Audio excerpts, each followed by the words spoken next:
Oi, gente! E aí, pessoal, tudo bem? Sejam bem-vindos ao Vida Sob Controle, o podcast onde a gente fala sobre vida, negócios, hábitos e como se tornar a sua melhor versão.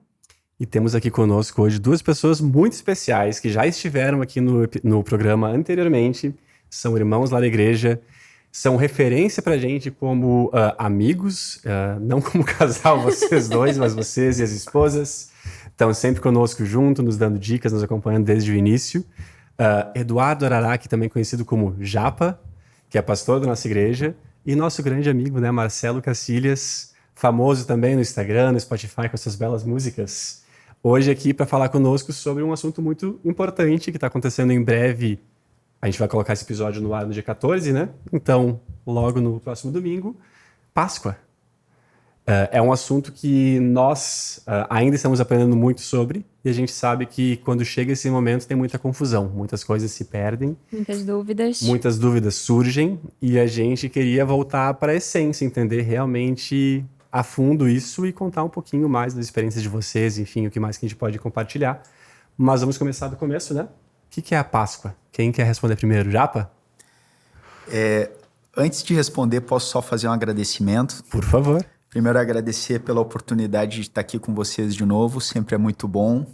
Eu quero agradecer a minha esposa que me emprestou para estar aqui, ficou com as crianças, acredito que a Lu também, né? Elas ficaram com os nossos pequenos lá.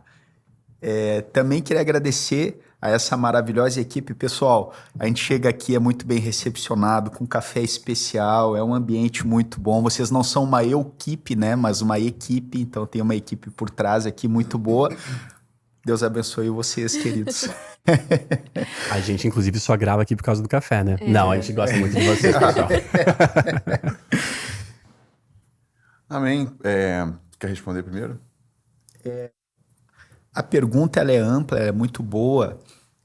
Quando nós falamos em relação à Páscoa, ela não tem a ver em si com chocolate e com coelho, embora eu goste muito de chocolate e de coelhos. Até agora teve o aniversário da minha filha e a gente montou uma mini fazendinha lá, tinha coelho lá. Eu gosto muito de coelho, mas não a ponto de tê-lo. Mas a Páscoa, quando nós falamos sobre esse assunto tão rico, tão importante, tão significativo, é muito interessante porque a Páscoa é a principal festa judaica. Então ela remonta uma história muito antiga, desde lá da libertação do povo de Israel. Mas para mim ainda tem um passo que é importante falar, que ainda vai um pouco mais distante, para depois dar um salto para um ponto de convergência. Mas, para entender a Páscoa em termos históricos, foi quando o povo de Israel foi libertado da escravidão do Egito. Eles estavam lá como um povo escravo, então eles estiveram lá na 10ª praga do Egito. Teve um sacrifício de um cordeiro, onde foi passado sangue na porta, onde passaria um anjo de morte, e que quem tivesse dentro da casa que tivesse esse sangue ali, estaria protegido, e o anjo Páscoa passaria, o anjo da morte, que é o significado dessa palavra Páscoa. Então ali foi instituída essa grande celebração, e foi mandamento de Deus: vocês celebrem a libertação, vocês celebrem o momento onde vocês saíram de um ponto e nunca se esqueçam de onde saíram. Aliás, fica uma dica: às vezes nós não celebramos as coisas que Deus faz na nossa vida, mas eu procuro celebrar. Então, havia um mandamento de Deus, um motivo para festejar. Festejem esse dia para tudo, façam uma grande festa para se lembrarem de onde vocês foram tirados. Agora, antes de falar do passo para trás, que eu acho que é importante dizer, eu vou passar para o Cacilhas falar antes, mas depois eu queria falar sobre o porquê disso. Qual é a história da morte? Por que morte? São perguntas que às vezes ficam no ar, as pessoas acabam naturalizando a morte, mas eu queria dizer que a morte não é uma coisa natural. Mas eu queria deixar para o Cacilhas falar também. Amém. Tem alguns elementos simbólicos muito importantes na Páscoa, porque como a gente vê hoje, todo o marketing dessa festa hoje é muito distante da realidade, né? São coisas envolvendo coelho, chocolate e tal. Podemos falar disso depois. Eu até não queria, mas podemos falar disso depois. Mas a gente precisa lembrar, como o Japa estava dizendo, ali essa última praga era a morte dos primogênitos, que o anjo da morte enviado por Deus mataria todos que não tivessem esse sangue de um cordeiro perfeito nos umbrais das portas. Então Deus manda os israelitas matarem, selecionarem um cordeiro perfeito. Percebam que tudo aponta para Jesus. Tudo, desde o início, cada detalhe. Um cordeiro perfeito, onde o sangue eles colocariam nas portas, nos umbrais, mas a carne eles comeriam junto com pães sem fermento. Ou seja, quando Jesus, que João Batista diz que esse era o Cordeiro de Deus que tira o pecado do mundo, na última ceia, ele parte o pão dizendo, esse é o meu corpo partido por vós. Então isso já foi profetizado simbolicamente naquele momento. Então eles comiam em família essa refeição da carne do cordeiro, que a gente pode visualizar como o corpo de Jesus que celebramos na ceia. E é interessante que ali eles comem em família. Eu estava conversando com a Lu, relembrando que nós precisamos ceiar juntos em família, porque é uma ordem de Deus. Hoje a gente faz uma vez por mês, inclusive os judeus começaram a fazer a celebração no templo, uma vez por ano tinha o momento da Páscoa, que foi justamente o período que Jesus morreu. Então assim, não sei se vocês vão lembrar, mas teve um momento que eles tentam matar Jesus, Jesus simplesmente sai andando, ninguém faz nada, porque ainda não tinha chegado o tempo dele. Porque assim, a hora, o minuto, o segundo que Jesus morreu foi soberanamente escolhido por Deus, o momento da Páscoa. Então eles comem juntos, celebram, o anjo da morte passa, não mata nenhum deles, mas um dia Jesus viria para morrer definitivamente, sendo esse cordeiro perfeito, que aplacaria a ira de Deus por todos nós. Então a Páscoa, ela tem um significado para os judeus antes de Cristo, que era essa celebração que o Japa falou, dessa passagem que significa Páscoa, onde eles foram libertos da escravidão no Egito. Pós-Jesus, agora a gente celebra essa libertação do pecado, eternamente, pelo sangue de Jesus. Depois, no passar da conversa, eu queria depois só, deixa anotado aí, para a gente ver qual é a evidência que na nossa porta há o sangue do Cordeiro hoje.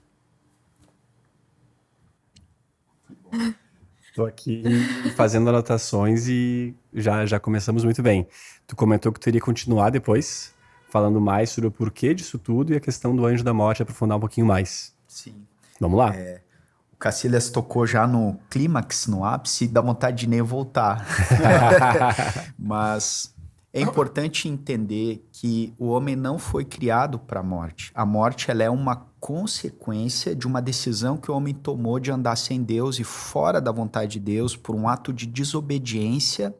Por causa disso, a morte entrou. Mas a morte, para mim, a semelhança da escuridão, que é a ausência da luz, a morte é a ausência de Deus. Houve uma separação, né, pelo pecado entre Deus e o homem. E a Bíblia, por muitas vezes, chama Deus como o autor da vida. Olha que lindo isso, né? A origem, a fonte da vida. Então, o que aconteceu? Ali entrou a morte.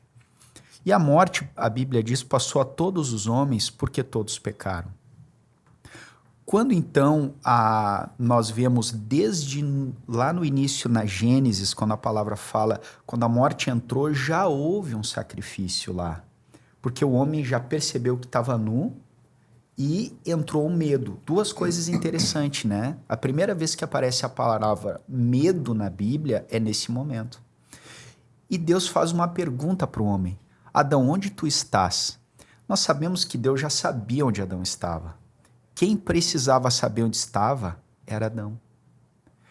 Porque eu costumo usar esse exemplo que é o GPS de Deus, né? Quando tu tá perdido em algum lugar, qual é a primeira coisa que tu faz quando tu liga o GPS? Qual é a primeira coisa que o GPS faz?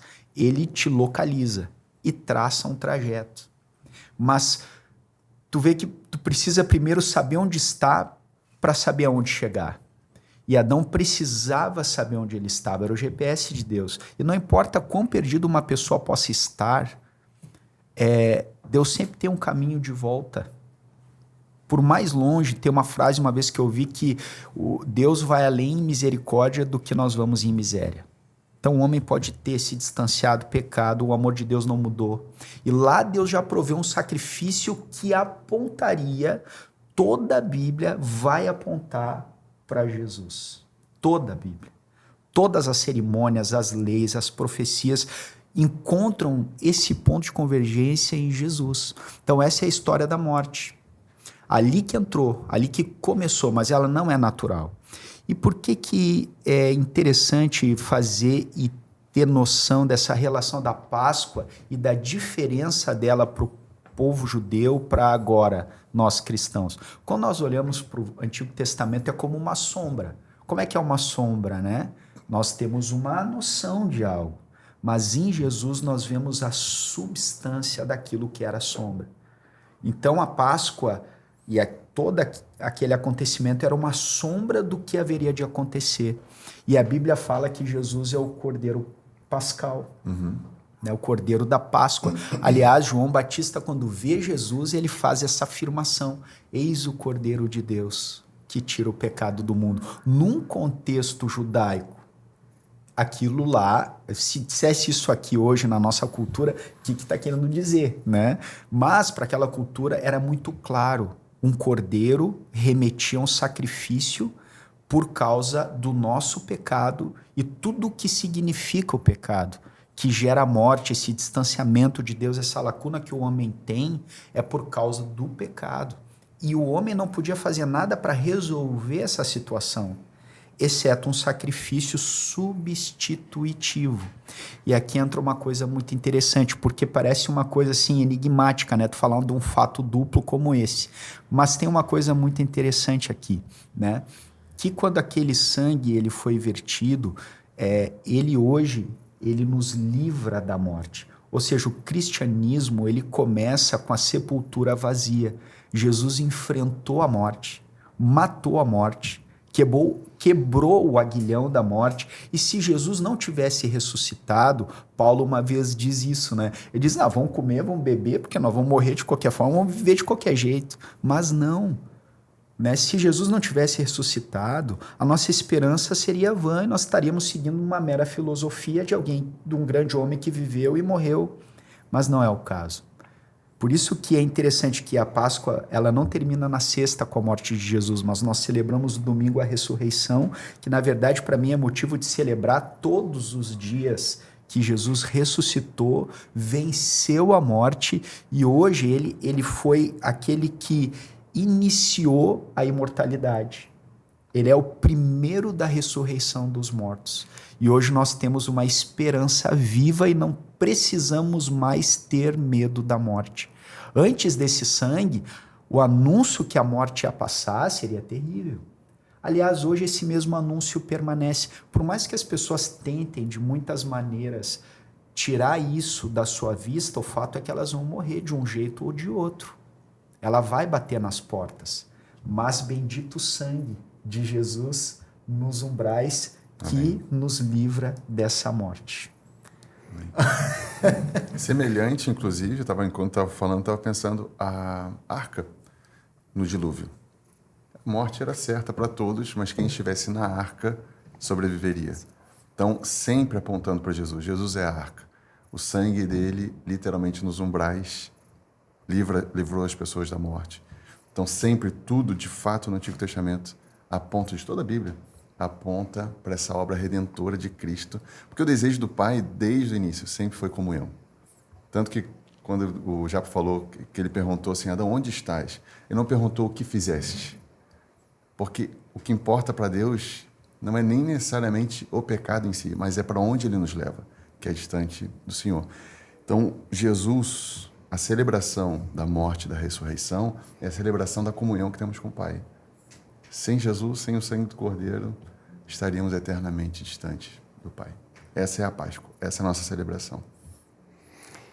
Eu tô aqui pensando em como é que a gente direciona a partir daqui. Foram tantas portinhas abertas e eu vou agora voltar no meu tempo.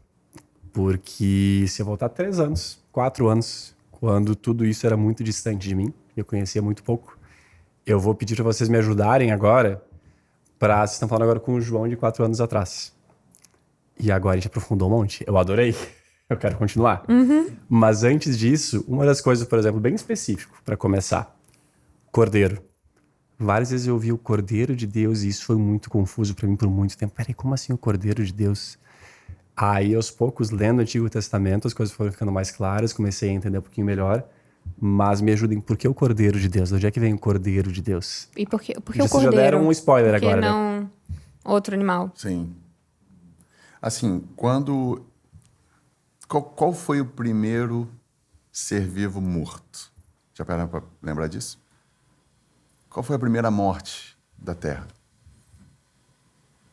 Foi de um animal que Deus matou para fazer roupa para cobrir a nudez do homem e da mulher.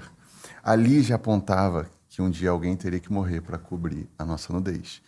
A Bíblia não diz, mas eu desconfio que foi um cordeiro, o primeiro bicho morto. Então, o ponto é, o salário do pecado é a morte. Então, como o Japa voltou, acho que um bom ponto de partida é esse início, o princípio. Não teria morte de ninguém se não tivesse tido pecado. Então, a questão de ser o cordeiro, o animal especificamente, eu não sei se a Bíblia fala especificamente do porquê do cordeiro. O ponto é, tem que ter derramamento de sangue para remissão de pecados. E o cordeiro, sempre quando falo cordeiro, é um cordeiro perfeito, o melhor. Foi o primeiro problema que teve com relação a Caim e Abel, da morte do primeiro homem, que foi de Abel, foi justamente porque Caim não entregou o que era melhor, e Abel sim. E aí teve um ciúme doentio entre os dois. Mas Deus aponta para Jesus já no início, quando falou que o descendente da mulher pisaria na cabeça da serpente. Então Jesus sempre foi apontado como a solução do nosso pecado. A essência disso é exatamente isso que o Cacilhas falou, né? O cordeiro que tinha que ser perfeito, ele era apenas uma figura para que quando viesse Jesus, o homem perfeito, eles pudessem ter uma relação e uma referência de entender que, na verdade, aquilo era simplesmente um pré-anúncio da figura perfeita. Era uma anunciação da vinda de Jesus, que foi o único perfeito de toda a humanidade. Então, quando aquele cordeiro perfeito morria, Deus estava dizendo assim, um dia eu vou enviar o meu filho perfeito por vocês. Então era o evangelho numa casca. Evangelho significa boa notícia, né? Era good news numa casca. Dizendo assim, o Senhor estava anunciando que um dia, e quando Jesus chegou, então, foi que João Batista falou, tudo aquilo era ele. Ele é o cordeiro que tira o pecado do mundo. Porque o salmista fala que o sangue de animais não podia remir os pecados, exceto o sangue de Jesus, né? Então era o ponto. Por isso um cordeiro. Bah. Então, se a gente vai resumir a Páscoa, então, assim, bem simplificando muito. Morte e ressurreição de Jesus, que tem esse momento específico que a gente comemora nesses dias específicos, mas deveríamos celebrar todos os dias. Aí considerem também, como o João fez agora isso, né? Pensem no João de anos atrás, uma pessoa que não sabe. Ela ouve falar, a Páscoa é sobre Jesus, mas e aí, o que tem em Jesus? Pensa em alguém que não sabe. Me fala agora, por que Jesus morreu, sendo que ele era perfeito? Por que ele morreu? E por que ele ressuscitou? Como que isso aconteceu? Posso trazer um contexto a mais? Eu acho que o João de 4 anos atrás, por exemplo, dava muito mais importância ao Natal. O Natal, para mim, parecia ser a data, não tanto a Páscoa. E eu via, justamente, para mim, a Páscoa eu via acontecendo a questão do chocolate, dos ovos de Páscoa, enfim, do coelhinho da Páscoa. Eu sabia o que tinha acontecido, mas não sei por quê. Para mim, até então, o Natal era a data. E a Páscoa, eu acho que depois de ter lido especialmente o Antigo Testamento, a Páscoa passou a fazer muito mais sentido. Agora se aprofundaram muito. Eu já li, mas eu acho que trouxeram detalhes que eu, enfim, não captei nas minhas leituras. E eu consigo entender, fazer algumas associações agora, talvez para vocês aprofundarem, a questão dos judeus, quando foram libertos do Egito, e depois dessa libertação também seguiram reclamando, né? Apesar de tudo que eles foram salvos e libertos seguiram reclamando logo em seguida, né? Por muito tempo. E eu vejo também essa relação agora, que apesar de termos sido salvos e libertos, seguimos também reclamando e agindo errado até hoje também. Então eu vejo essa relação. A pergunta que tu fez, repete, por favor? Do porquê Jesus morreu, se ele era perfeito, o que aconteceu para que Jesus morresse e como ele ressuscitou. Vamos lá. A semelhança do homem, Jesus foi tentado em todas as coisas.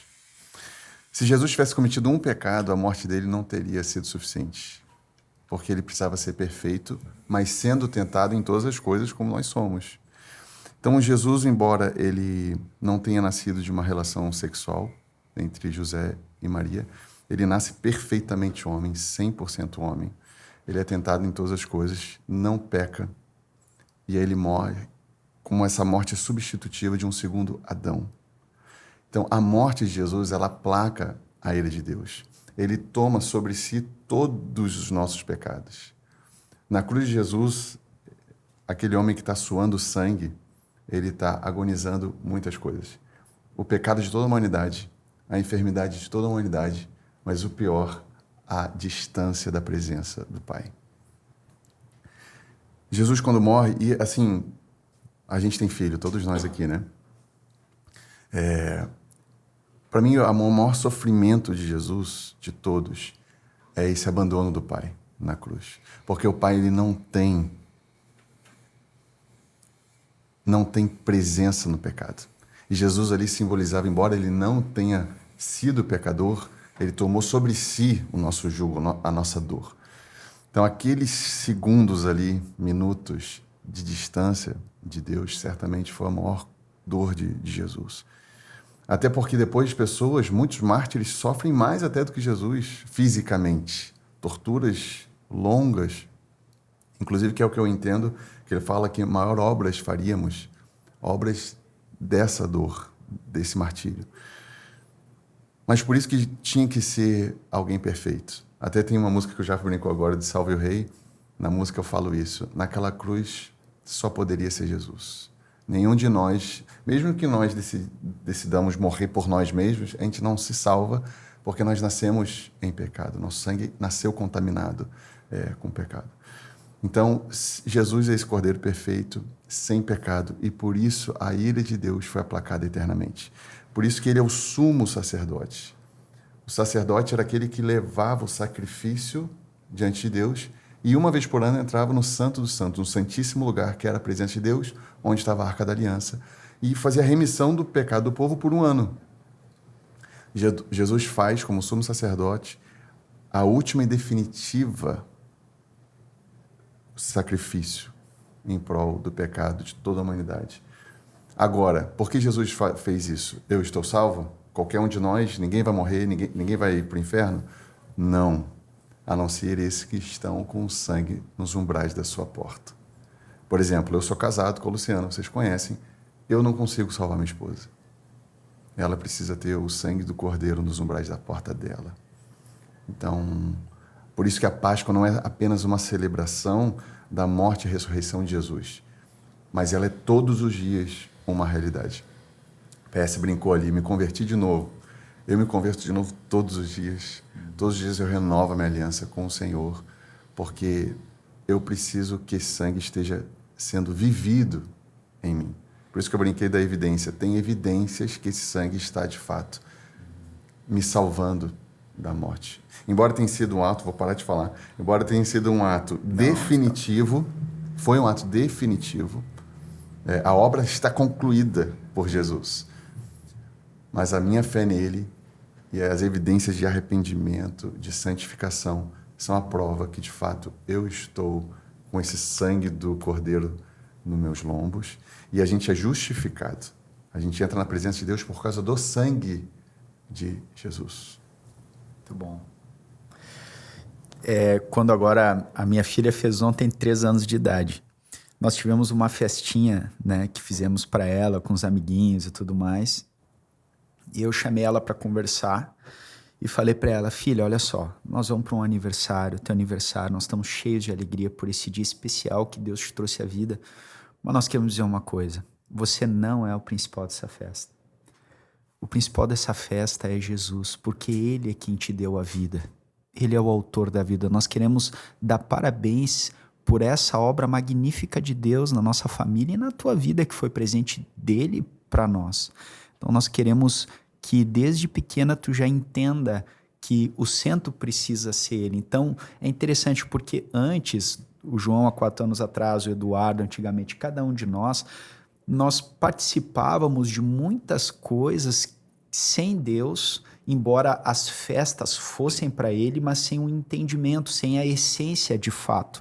Então nós celebrávamos, mas sem aquele principal motivo da celebração. Então eu vejo a Páscoa dessa mesma maneira, né? Então se alguém pergunta por que tinha que ser Jesus, o que é a Páscoa, né? Bom, eu contaria a história da Páscoa para fazer uma relação que se aplica a nós hoje. Todos nós éramos escravos, ou de um medo, ou de uma depressão, ou de um vício, ou de uma culpa que carrega, ou de muitas outras coisas. E Jesus veio nos libertar. Já parou para te perguntar o que motivou Deus a tamanho preço para pagar por nós? Para pensar em Deus olhando, sem precisar de nada, tendo tudo, olhar para a nossa vida e olhar para esses escravos todos que éramos, por trás das aparências. Deus olhar e nos amar e tomar uma decisão motivada pelo amor. E isso aqui é importante, porque a palavra diz em João 13,16 que Deus amou o mundo de tal maneira. E sempre quando fala desse mundo, eu lembro que eu estou incluído. Todos nós, você está incluído nesse sacrifício. Deus olhou para a nossa escravidão e disse assim: eu vou enviar um Salvador. Eu amo o João, eu amo a Vanessa, eu amo o Marcelo, eu amo, e porque eu amo eles, apesar de tudo, eu vou descer para libertá-los. Então vem Jesus e adentra em nossa história. E ele vem para nos libertar dos nossos pecados, das nossas algemas, da morte que opera em todas as áreas. Nós sempre olhamos para a morte num sentido físico e também, mas a morte ela opera em muitas coisas. Tem gente que está morta viva, está viva fisicamente, mas está morta. Morta em seus sonhos, mortas em tantas áreas de sua vida. E Jesus veio trazer vida e vida em abundância. E por que tinha que ser Jesus? Porque, como esse texto da Bíblia fala que a morte passou a todos os homens, em Romanos 3:23, que todos pecaram e carecem da glória de Deus. Então, era necessário ver alguém não da linhagem de Adão. Por isso, um corpo foi formado pelo Espírito Santo na barriga da Virgem Maria, porque vem alguém que não era dessa linhagem, que não estava contaminado, alguém perfeito que foi Jesus. E por isso ele dividiu a história. Ele foi o único que nunca se contaminou, porque era necessário que alguém que não tivesse cometido pecado fosse feito pecado por nós, para que Deus pudesse aplicar a sua justiça. Porque aqui tem um paradoxo. Como que Deus tem inclusive um texto de Provérbios que sempre me leva a refletir e eu fico feliz de ver que ele é plenamente satisfeito em Jesus, que é o quê? Aquele que justifica o ímpio e condena o justo, ambos são abominação para Deus. Como que Deus vai justificar o ímpio sem ser uma abominação? Já pensou se nós estivéssemos num tribunal e tem alguém condenado por um crime e o juiz simplesmente olha e diz assim: eu sou um juiz bom, decido perdoar todos esses crimes? Nós diríamos que esse juiz não é justo. Como assim simplesmente perdoar? Deus não podia simplesmente nos perdoar sem aplicar a sua justiça por causa dos nossos pecados. Foi então que Jesus, com ficha limpa, o único com a ficha limpa, chegou e disse assim: eu tomo o lugar do João, eu tomo o lugar da Vanessa, eu tomo o lugar do Marcelo, do Eduardo, de cada um de todos, pode pôr aqui. E eu vou tomar a condenação deles para fazê-los livres de verdade. Então foi que o único que poderia ter pago o preço foi Jesus. Por isso tinha que ser Jesus. Por isso que a Páscoa aponta para Jesus.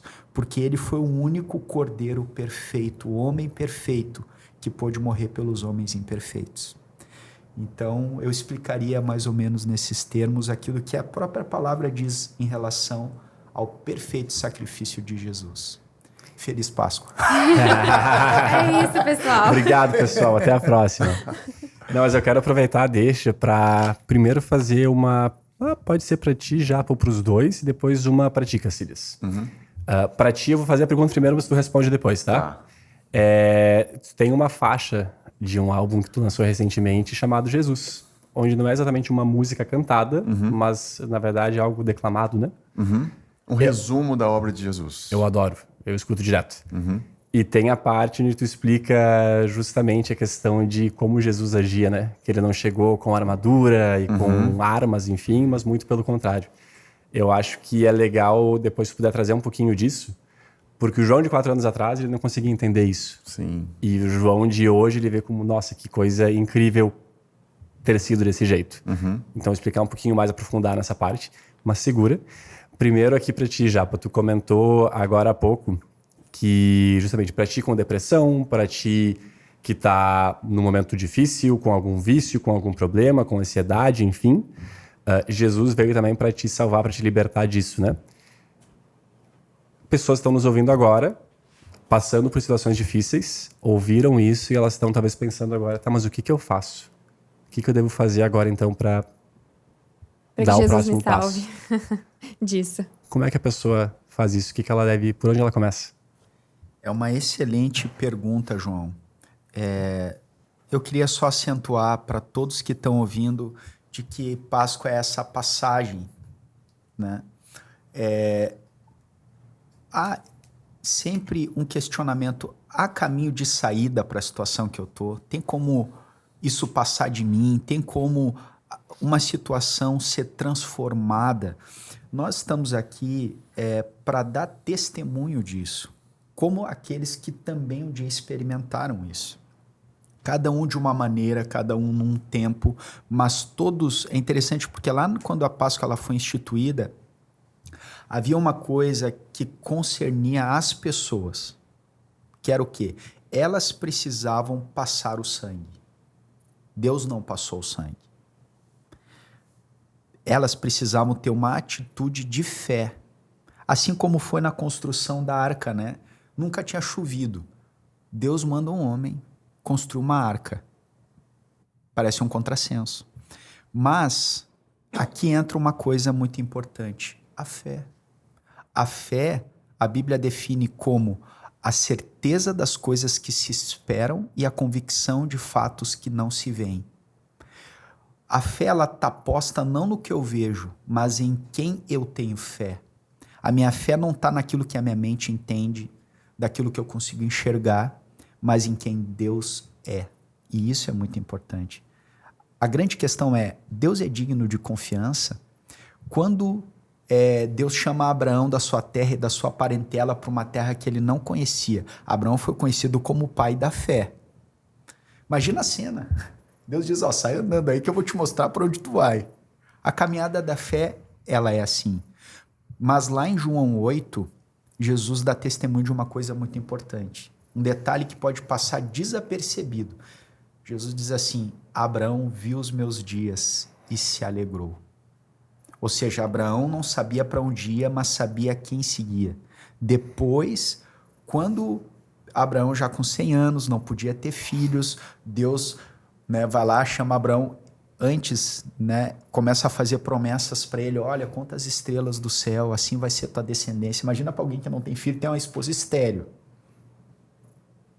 Depois ele tem um filho, daí vem o filho da promessa, Isaac, e aí Deus pede, vai lá e sacrifica teu único filho.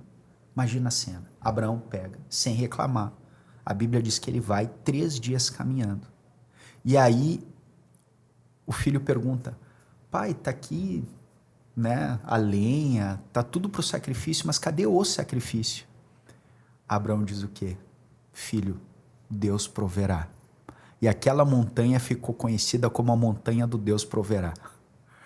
E aí ele ia sacrificar seu filho, ele levanta o cutelo e Deus assim, não precisa, Abraão. O que Deus estava querendo dizer? Um dia eu vou sacrificar o meu único filho por vocês.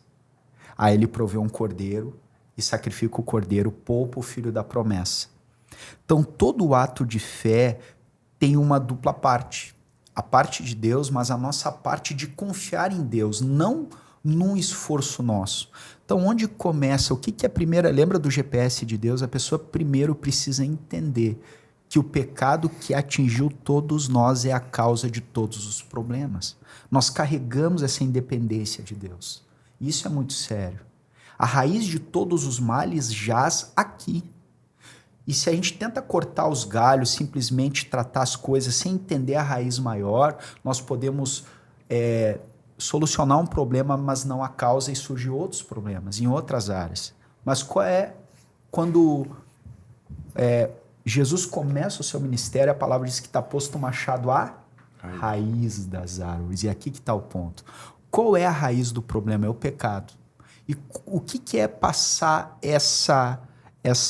esse sangue nos umbrais? A palavra de Deus, ela fala de uma expressão muito importante. Arrependimento. Aqui começa tudo. Arrependimento não é remorso. Judas, a Bíblia diz que ele teve remorso, tomado de remorso, ele confessou o seu pecado, atirou as 30 moedas de prata, ele restituiu. Alguém pode dizer, se arrependeu, mas não, ele foi lá e tirou a própria vida. Não se encerrou o ciclo do arrependimento, porque o remorso ele desemboca na morte, o arrependimento na vida. Pedro, por semelhante modo, negou o Senhor 3 vezes. E a Bíblia diz ainda que Jesus olhou para Pedro. E eu creio que foi um olhar de amor. Porque Jesus já sabia e já tinha falado, Pedro, tu vai morrer por mim. Pedrão, né, disse assim, eu vou morrer por ti, tu vai morrer por mim, tu vai me negar 3 vezes hoje. Não vou te negar coisa nenhuma. Eu me identifico muito com Pedro. E aí, nega, não surpreende o Senhor. Mas depois, quando Jesus ressuscita, ele diz assim, vai, diz aos discípulos e a Pedro. Porque Pedro podia pensar que não era discípulo. Olha o detalhe da palavra, que eu vou ao encontro deles. Pedro não é menos amado. E Deus restaura Pedro. Então, eu preciso entender que eu preciso passar esse sangue nos umbrais das portas do meu coração. Essa porta do meu coração é interessante que Deus não força. Deus poderia forçar. Às vezes é tão bom andar com Deus que nós somos tentados a forçar as pessoas a virem. Por saber que é tão bom. Nós queremos, alguns queridos dão vontade de pegar pela orelha, assim, vem, né? Mas não é assim que Deus faz. Cada pessoa precisa tomar a sua decisão pessoal e negociável de se arrepender desse caminho sem Deus, de uma vida longe que ela não nasceu para ter. Essa vida de liberdade que aprisiona, que não é liberdade, porque a liberdade verdadeira, aqui está o ponto, ela está onde Deus está, porque a Bíblia diz que onde há o Espírito do Senhor, aí a liberdade. As pessoas buscam liberdade de fora para dentro, no ambiente, numa circunstância que idealiza, mas a liberdade acontece no interior. Essa é a grande diferença que a Bíblia nos traz. Pela presença de Deus que nos liberta. Porque quando esse sangue é passado na porta do teu coração, tudo muda. Aquelas maldições, elas passam por ti. Não que elas não existam, não que elas não se avizinhem, mas eu sei que eu e minha casa, nós estamos guardados por causa desse sangue. Esse sangue nos liberta dessas maldições todas. É a cura, porque tratou o mal pela raiz. Então, onde a pessoa precisa começar a sua caminhada de fé, entendendo que ela precisa, ela e Deus, se acertar. Receber e agasalhar no seu coração, porque Deus já estendeu o perdão, ele está estendido. Mas eu preciso me apropriar disso. Uma coisa é eu estar com a mão estendida. Outra coisa é a pessoa entender que precisa de socorro e estender a mão. Uma coisa é eu chegar para o doente e dizer que existe um hospital, um médico dos médicos que cura de graça porque te ama. Agora, a pessoa ir até lá é outros 500. Ela precisa entender que está doente. Ela precisa entender que precisa de cura. Ela precisa entender que ela tem acesso a esse lugar na presença de Deus, de cura para todos. Como é maravilhoso o amor de Deus. Desculpa tomar todo o tempo para ficar falando disso, mas eu quero deixar você responder. Não, foi ótimo, mas ainda complementando isso aqui, eu tô te ouvindo aqui, como é que eu faço para dar esse primeiro passo? Onde é que eu vou? Com quem eu falo? O que eu faço? Eu daria um conselho, porque assim, nesse sentido não existe uma regra. Tem esse princípio do arrependimento. Eu diria para uma pessoa assim, entra no teu quarto, fecha a porta e fala com as tuas palavras com Deus, porque Deus gosta de ouvir tua voz, principalmente quando ela vem do coração. Uma vez eu ouvi uma frase assim, é melhor que tu diga palavras, é melhor que tu ore com o coração, ainda que sem palavras, do que com palavras e sem coração. Já experimentou chegar no teu quarto, agora sabendo que Deus te vê, e a Bíblia diz, quando tu entra no quarto, fechada a porta, Jesus falou, quando tu for orar, fecha a porta do teu quarto em secreto, o teu pai vê em secreto, e ele vai te recompensar. Primeiro ponto, vai tu e Deus, e pede perdão, e te arrepende dessa atitude de pecado que nós carregamos, que agora a Bíblia me aclara, eu não entendia, nem sabia, vivia do meu jeito, fazia o que me dava na telha, era movido pelos meus sentimentos e anseios da minha alma, do meu coração sem Deus. Agora eu vi que eu fui criado para outra vida, para outro caminho. E agora eu me olho e vejo, Senhor, mas eu estou tão distante da vida que tu me criou para ter, o que eu faço? Primeira coisa, Senhor, me perdoa. Me perdoa. E, Senhor, obrigado porque tu proveu perdão. Através do sacrifício de Jesus, eu posso sair desse cenário e passar. Agora existe uma Páscoa. Eu posso sair disso que eu estava para aquilo que tu me planejou, mesmo sem merecer. E primeiro ponto que eu diria, vai tu ter a tua experiência pessoal com Deus. Tu e Deus. Esse é o meu primeiro conselho. O segundo conselho que eu dou é, leia a Bíblia. Leia o Novo Testamento, principalmente. Lembra que eu falei da sombra e da substância? Tudo que no Antigo Testamento vai dizer é a sombra do que vai vir ser a substância em Cristo Jesus. E o terceiro ponto que eu diria, junto com essa oração e a palavra de Deus, é comunhão. Ter pessoas que andam com Deus para te ajudar. Uma vez tinha um cara paralítico. E os amigos dele, Jesus estava pregando, tinha uma multidão, e ele não tinha como se chegar no Senhor. Ele era um paralítico. Estava paralisado, tinha uma limitação física. O que os amigos fizeram? Foram no telhado, isso que é amigo. Subiram no telhado, fizeram um buraco no telhado e desceram o cara pela corda. Imagina Jesus pregando, veio um paralítico amarrado numa corda. O Senhor vê a fé, cura aquele homem. Muitas pessoas que talvez estão nos ouvindo estão paralisadas pelo medo, pela depressão, por várias outras coisas que podem estar paralisadas e não conseguem por si só. Aliás, essa vida com Deus, ela não é para ser sozinha. Nós precisamos uns dos outros. Isso é uma grande beleza do coração de Deus. Deus não fez ninguém completo em si. Eu preciso, João, de ti. Eu preciso da Vanessa, eu preciso do Marcelo. Nós precisamos uns dos outros para crescer na fé e no conhecimento de Deus. A igreja é essa grande família da fé. Então, muitas vezes, alguns precisam dessa ajuda, de alguém conduzir. Eu diria, todos precisam. Então, se você está me ouvindo, não sabe por onde começar, primeiro vá para o teu quarto e ora tu e Deus. Segundo, pega uma Bíblia, tira a poeira de cima, ou vira a página dos Salmos, geralmente está lá, né, no 91, aquela página amarela, leia mais e procure ajuda de homens de Deus que vai poder te orientar, ajudar e ser como esses amigos do paralítico. Então, eu daria esse conselho inicial. Espetáculo. Faz sentido, só porque foi uma experiência minha, né? Eu notei que algumas vezes eu busquei, mas foi só uma vez que eu fiquei sensível a ouvir. E foi nessa vez que fez muita diferença. Então, por muitas vezes eu quero, mas eu tava pedindo, mas eu não tava prestando atenção. E quando eu comecei a tentar estar mais... querendo, mas a gente não tava indo. Eu queria no meu lugar, mas eu não estava indo até a mão que estava estendida a mim. No dia que eu fui até a mão que estava estendida a mim, daí foi quando tudo mudou. De fato, eu pensei até a atitude, né? Que é o que tu falou, que isso que é maravilhoso. Deus não força ninguém. Eu tenho certeza que ele fica na expectativa de que todos venham logo. Mas é uma experiência muito pessoal, cada um vai ter o seu momento.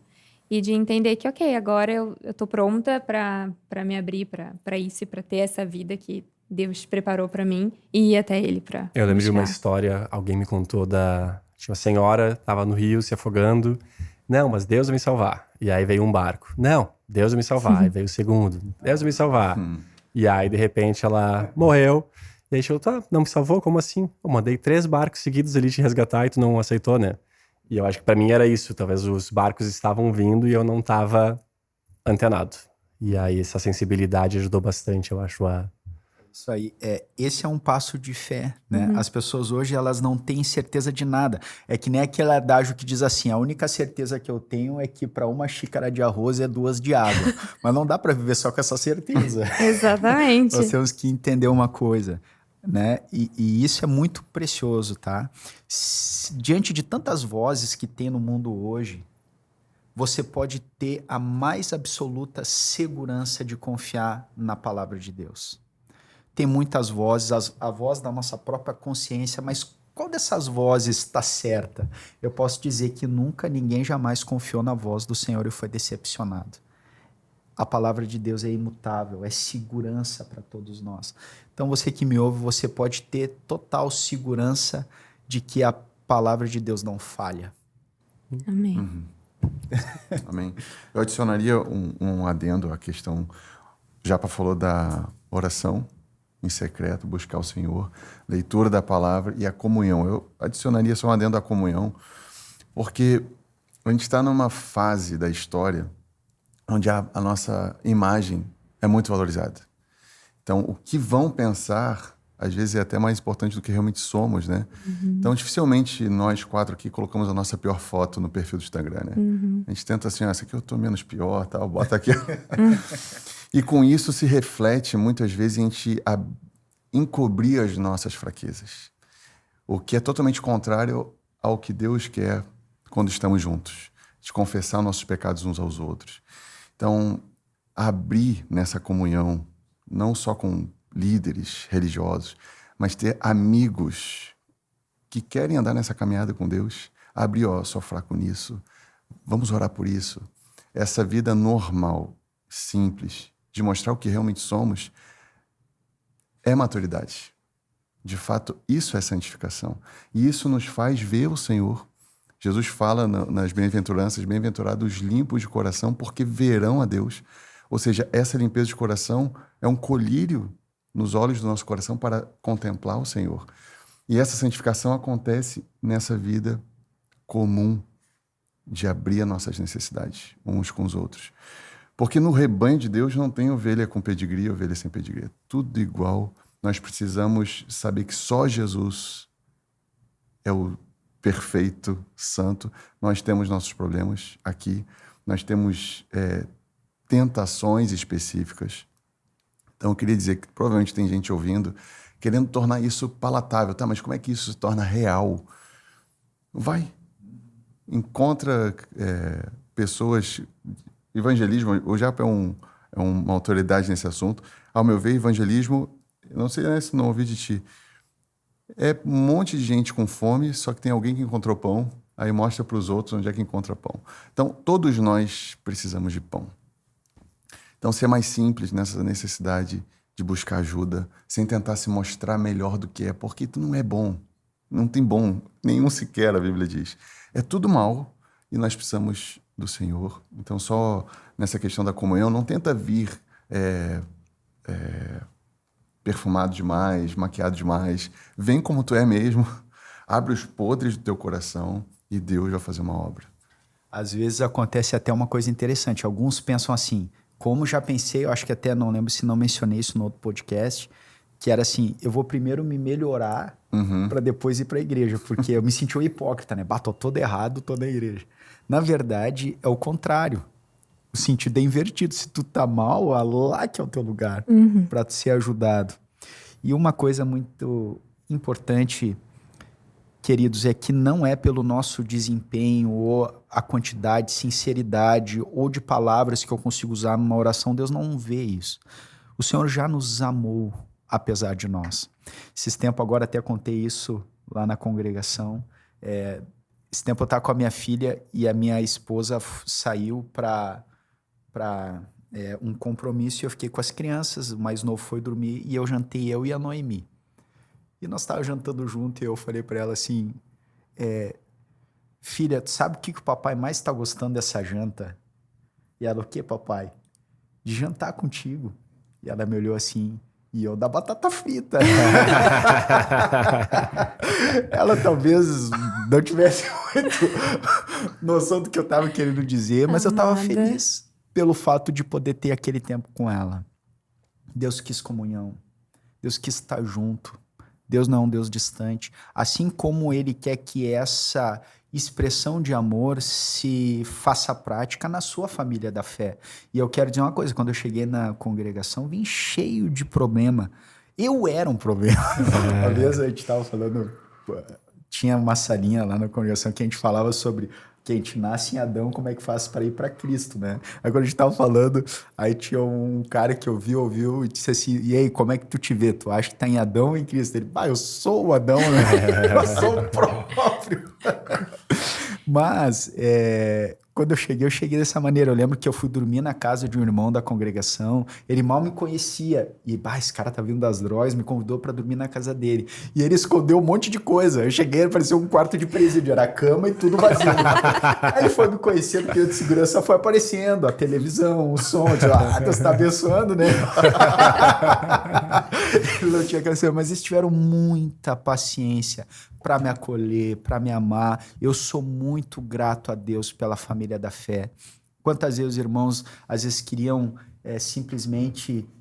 posso pegar um copo d'água na geladeira só para ver como é que estava minha geladeira, como é que estavam minhas coisas, me cuidaram, me cuidam, zelam pela nossa vida. Então, a igreja é muito mais, queridos, do que um local de reunião. Igreja é a família da fé, onde a reunião ela deve expressar o amor que acontece entre uma e outra reunião. Coisa boa é poder estar com meus amigos na fé, onde eu posso ser eu mesmo e continuar sendo amado. Eu não lembro se eu contei também a história de um rapaz que eu conheci uma vez numa praia. Eu falei dessa história, não? Que ele era do interior... E ele estava... nós estávamos em São Pedro, que é uma praia que os jovens da igreja vão, tal, para passar a virada do ano orando juntos. E nós fomos comprar um X no centro e tinha um rapaz, um jovem, que estava meio embriagado, assim, e pediu para conversar conosco. Olha só que interessante, nós começamos a conversar com ele e falamos a respeito do amor de Deus para a vida dele. E ele... nos olhou, ficou meio desconfiado. Isso é de verdade? Não é de verdade. Tá, então deixa eu só ir no banheiro. No que ele foi no banheiro, pediu para ir no banheiro, nós sentamos. Eu e o Daniel, que está lá na Alemanha, da esposa da Raquel, nós estávamos juntos e nós oramos, Senhor, tira essa embriaguez desse rapaz. Nós oramos e ele saiu, não estava mais embriagado, nenhum sinal de embriaguez. E eu creio que Deus ali já começou a operar alguma coisa e ele voltou, sentou conosco, começamos a falar. E aí, no meio da nossa conversa, eu falei para ele assim, inclusive, agora... nós estamos junto com um grupo de jovens, os jovens lá estão jogando, se divertindo, não tem droga, não tem bebida, nada disso, porque ele tinha dito para nós que ele estava numa festa e estava sentindo um vazio, desconectado, olhava para aquilo e disse, mas isso não é isso. Então ele saiu, nos encontrou e eu falei do pessoal da igreja, vocês estão falando sério, cara? Não, estão falando sério, tu quer ir lá conhecer? Eu vou então. Aí ele foi conosco lá. E aí lá em São Pedro, para ir no campo, tem aquela estrada que é escura, né? E ele, cara, senão estão me sequestrando, né? Eu até ia brincar com ele, mas ele tá com tanto medo que eu nem vou brincar com ele, né? Eu disse, não, estão me sequestrando. Né? A gente chegou no camping e ele olhou os jovens, olhou o pessoal e ele ficou maravilhado que aquilo existia. E ele me chamou para um canto e disse assim, cara, eu quero te contar uma vez um poema que eu fiz. E ele disse assim, meu poema é assim...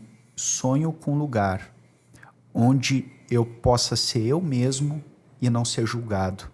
Eu sonho com um lugar onde eu possa tirar todas as minhas máscaras e, apesar de todos os meus defeitos, continuar sendo amado. E eu falei para ele, cara, não é por acaso que tu tá aqui. Deus viu o teu coração. Amém. E esse lugar existe. E esse lugar é no reino de Deus, é na família da fé. Nossa. Talvez tenha alguns que tenham esse poema cunhado no coração, mas existe um sangue, né, Cacilhas? Que limpa, que transforma, que muda, por pior que seja o quadro. E tem uma passagem em Lucas 7 de um fariseu convida Jesus para ir na casa dele. E aí Jesus entra, senta na mesa E aí, do nada, entra uma prostituta. E ela leva perfume caríssimo, ela abraça os pés de Jesus, ela lava os pés de Jesus com suas lágrimas, enxuga com os cabelos. Estou falando isso porque é muito interessante que aquele fariseu era um cara que sabia tudo sobre Deus, né? Pentateuco todo de cor, um mestre da lei, e uma mulher que a Bíblia faz questão de dizer o pecado, provavelmente o mais impuro, o mais chamativo. Aquela mulher era conhecida porque esse homem, Simão, ele pensa consigo mesmo, uma hora assim, ó, esse aí, se fosse profeta, saberia quem é essa mulher que está tocando nele. Então ela era conhecida. Meu ponto é, o que essa mulher viu que o homem que deveria reconhecer Deus não viu? Por que ela viu? E por que o homem que estava recebendo Deus na sua mesa da sua casa não percebeu que era Deus? Muitas vezes essa fascinação à aparência, a tentar demonstrar ser melhor do que é, nos cega os olhos. Não percebemos que Deus está presente. E isso, Jesus, inclusive, fala assim, ó, Simão, quando eu entrei na tua casa, tu não me deste um beijo, não lavou meus pés. Ou seja, o Senhor percebe quando nós não reparamos a presença dele. Então, às vezes, a gente acha que está tão pecador, tão mal, mas quem sou eu para estar procurando uma igreja? Quem sou eu para incomodar alguém? O ponto é que todos nós somos maus mesmo. Só que Jesus, ele ama quando a gente dá o que a gente tem de mais precioso nos pés dele. Ele amou. Aquilo ali, aquela mulher sequer confessou pecado naquele momento. Ela não pediu um perdão, mas o reconhecimento de quem Jesus é, perdoou ela. Jesus olha para ela e fala assim, ó, teus pecados estão perdoados. Então, para ver o Senhor, nós precisamos abrir mão de toda essa casca do que aparentemente é importante nesse mundo. Então, acho que quanto mais humilde nos colocarmos, mais perto estamos de Jesus. Porque parece que tem uma montanha, assim, eu sou muito pecador. Aquele fariseu era um cara que guardava a lei, aparentemente mais santo, mas não viu o Senhor. Só para tirar essa questão de causa e efeitos. Sim. Estou muito pecador, não tenho, Jesus não vai me aceitar. Até uma coisa interessante que, nesse contexto, Jesus conta uma parábola. Esse tinha um homem que devia 50 e outro 500. Não tendo ambos como pagar, perdoou-lhe a dívida dos dois. Qual tu acha, contando para Simão, que desses dois vai amar mais aquele que perdoou? Quem vocês acham? Que devia 50 e foi perdoado ou que devia 500 e foi perdoado? Teoricamente, o que devia 500, né? Exato. Essa foi a resposta. Jesus disse, está certo. Por quê? Porque ele devia muito e muito foi perdoado. Ou seja, quando nós enxergamos o quanto somos perdoados, nós vamos amar o Senhor. Quando nós não entendemos o quanto nós fomos perdoados, talvez o nosso amor fique nos 50. Mas quando nós entendemos que, na verdade, todos éramos muito devedores e fomos perdoados, nós vamos amar muito o Senhor. Amém. A nossa música, né? Tem um cara que tem uma música Fui Perdoado Sem Merecer. É uma música muito boa, inclusive. Eu queria só fazer o link com aquilo que eu perguntei antes, que eu acho que o que a gente vem falando agora nos últimos minutos tem muito a ver com aquilo de quem é Jesus, aquele que não veio com as armaduras, com as armas, enfim. Tu pode elaborar um pouquinho nisso, por favor? Quando a gente falou ali do porquê do cordeiro, né? Se tu vai ver um cordeiro, uma ovelha, é extremamente manso. Só que Jesus tem duas figuras de animal. Tem o cordeiro, mas tem o leão também. A gente precisa entender a conotação de cada um. Provavelmente aquele povo com o Messias prometido, o Cristo de Deus, eles aguardavam um libertador político. Alguém que livraria o povo daqueles impostos absurdos de Roma, um império opressor. E Jesus vem como aquele que nasce no meio de esterco de vaca. Aquilo ali pegou os fariseus. Assim, não, mas Deus não vai vir assim. Só que Deus é manso e humilde. As únicas duas características de Jesus que ele fala sobre si mesmo é isso. Eu sou manso, aprendei de mim que sou manso e humilde de coração. A figura de uma ovelha. Então Jesus, ele vem e com isso, ele chama homens extremamente simples, que reconhecem que ele é Deus. Através dos sinais que apontariam Cristo, os grandes milagres. Mas o ponto é, Jesus frustra a expectativa de um libertador neste mundo aqui. Eu vou abrir um parênteses agora, falando em Marcelo Cacilhas, primeira pessoa. Nos adventos políticos do Brasil, nos últimos anos recentes, algo foi muito impactante para mim. Porque, embora eu tenha discordâncias políticas do que está acontecendo no país, eu sei que a libertação que Deus tem para a igreja não passa por político. Ela passa por um novo nascimento. Uma visão espiritual do que Deus quer fazer em cada lugar desse mundo, inclusive num país que pode ter políticos corruptos.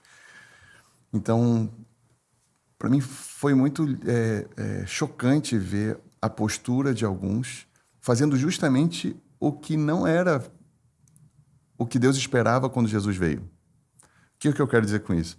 Jesus pode estar passando e nós, com a postura errada no coração, não perceber aonde ele está. Eu não organizei essa resposta. Então, assim, a expectativa daqueles que esperavam um libertador político foi frustrada, porque Jesus falou assim, eles perguntavam assim, mas quando é que o teu reino vai ser estabelecido? Ele disse assim, não cabe a vocês saber tempos, porque Jesus sabia que não era o que eles estavam esperando. Roma ia continuar oprimindo eles, a maioria deles iam morrer num coliseu, sendo comidos por leões. Em Hebreus 11, a gente vê uma lista de heróis da fé, homens que foram mártires. Hoje, quando eu vejo teologia coaching, que fala sobre prosperidade e recurso, e tu ter uma vida muito boa financeiramente, eu fico pensando assim, esses caras tiraram Hebreus 11 da Bíblia deles, né? Onde a maior prosperidade real de qualquer um de nós é morrer pelo amor ao Jesus. É ter o coração na recompensa, na glória. Então, assim, o porquê da ovelha? Por causa da mansidão. Ok, lembrei. Só que Jesus, ele também é o leão. O que eu quero dizer? A nossa expectativa da vitória de Jesus sobre nós aqui não está nessa terra. Por mais que a gente goste de uma cadeira confortável, não é isso aqui que vai preencher a nossa vida. Então Jesus veio, morreu de uma forma muito simples, muito humilde, foi encontrado entre pecadores. Jesus foi morto, não teve nenhuma morte honrosa. Foi morto com 2 assassinos terríveis, malfeitores. Só que a questão era para onde a morte dele estava nos levando. Então, assim, o nosso coração não pode estar no reino dessa terra. Senão a gente vai ser infeliz pra caramba. A palavra fala isso, né? Se a nossa expectativa estiver aqui, a gente vai ser o mais infeliz dos homens. Essa libertação que o Japa falou, de viver uma vida em abundância, ela é espiritual. Senão a gente pode viver uma vida muito infeliz, achando que tem que estar tudo bem aqui para a gente ter essa vida em abundância. Há uma marca naqueles que têm o sangue nos umbrais da sua porta, que é o desapego a esse mundo. Essa é uma marca de um discípulo de Jesus. Eu não sou apegado a nada que a traça e a ferrugem corrói. O meu tesouro, de fato, é Cristo. A minha vida é Cristo. Eu sei que eu estou feliz se eu sei que Cristo está feliz com a minha vida. Se a minha vida, o meu respirar, aponta para Jesus. Então, para mim, quando a gente fala em Páscoa, a gente até falou antes aqui, né, sobre ovo de Páscoa. A gente pode falar disso, mas é tão pequeno perto da realidade espiritual que é a morte substitutiva de Jesus por nós. Eu não sei se eu saí muito da resposta da tua pergunta, mas eu só queria dizer isso, que Jesus veio de uma forma como as pessoas não esperavam. E muitos que ficaram fixos nesse libertador que eles esperavam não reconheceram ele. Só que isso não é só naquele momento, isso pode acontecer hoje ainda.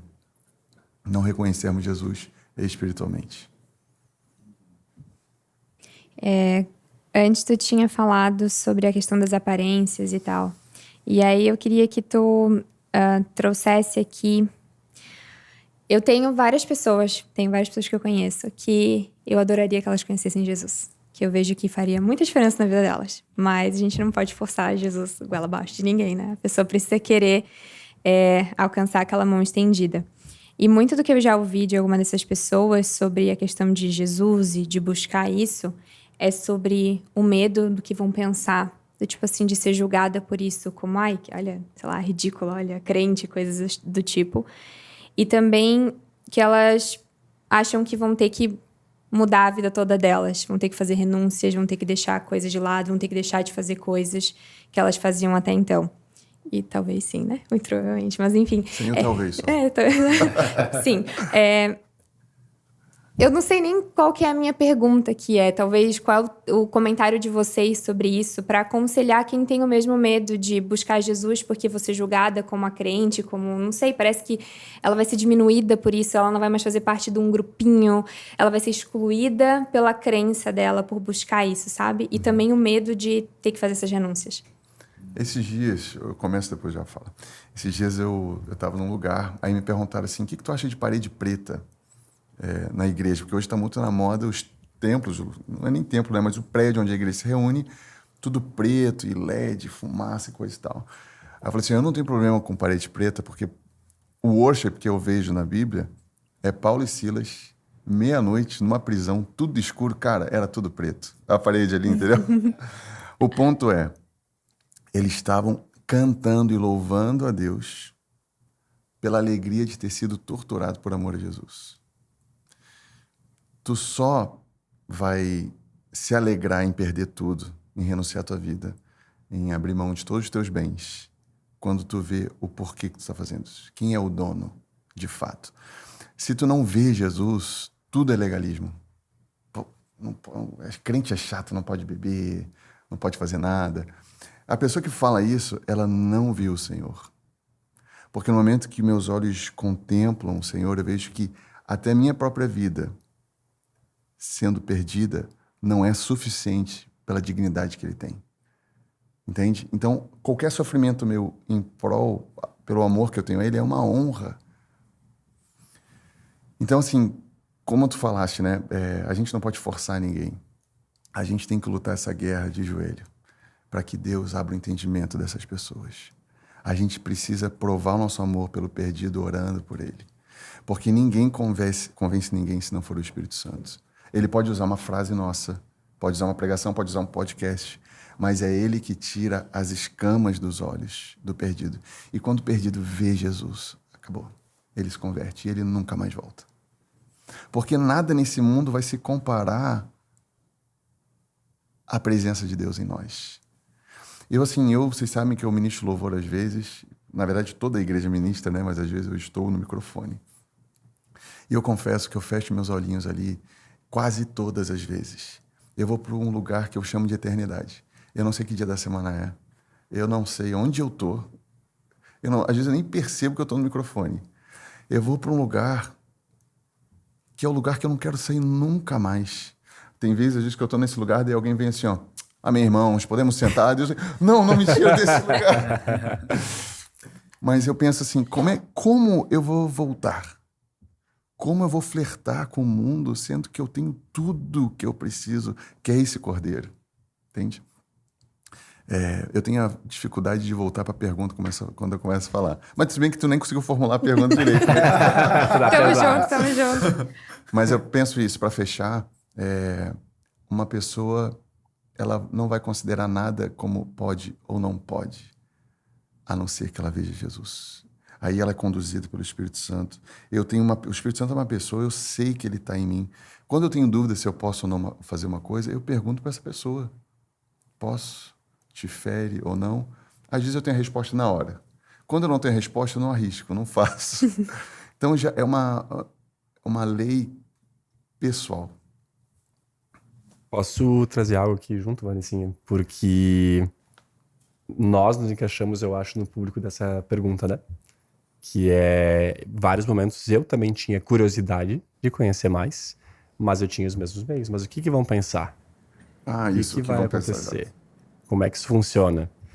E eu tinha uma visão naquela época de fora, a gente conversou isso algumas vezes, eu acho aqui, inclusive, de que, vou ir pra igreja, vai ser só as senhoras com o vestido comprido, o pessoal de terno, e vai ser, eu não sei o que eu vou encontrar ali dentro. Vão ter um monte de regra, não vou poder fazer mais nada, não sei.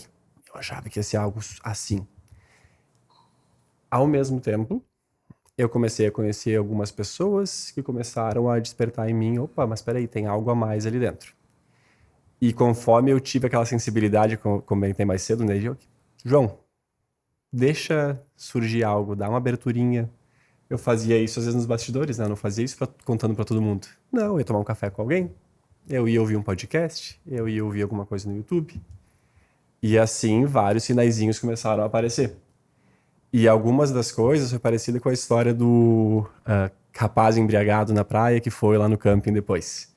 A gente foi no retiro de carnaval da igreja.